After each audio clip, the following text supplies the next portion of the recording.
Welcome back. Dan Ninemeyer, Week 5. I just want to talk a couple minutes about what our offensive philosophy as a program is.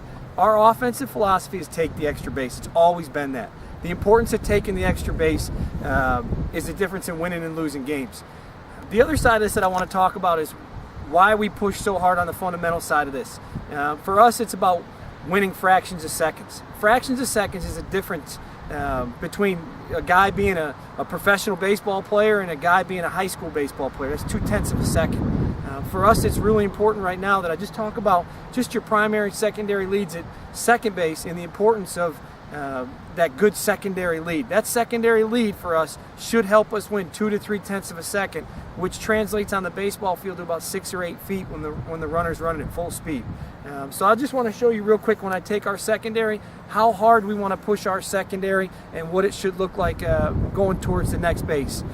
When we take that secondary to the base, we want to make sure that we stay in line with our next target or our next base, or if we're behind the base and we're trying to use it to round the base to score.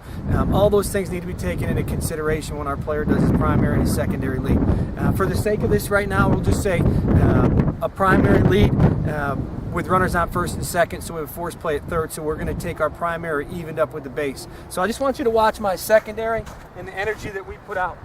Our primary lead is going to be right, left, turn, +1, +2.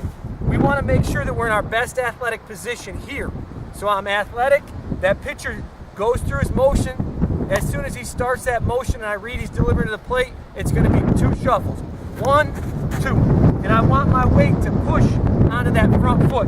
The front foot is going to be slightly open. Catcher catches the ball. Now I'm bouncing back. The importance for us is making sure that we always keep our eyes on that baseball. Players, keep your eye on the baseball all the time. That catcher overthrows the pitcher, we want to be in a position to advance. The other things we're looking for in this situation is what's the shortstop doing and what's the second baseman doing? Are they in continuous movement, backing up plays, or are they taking it off? That's our tip of the week. Just to recap, play to win that fraction of a second. It's critically important for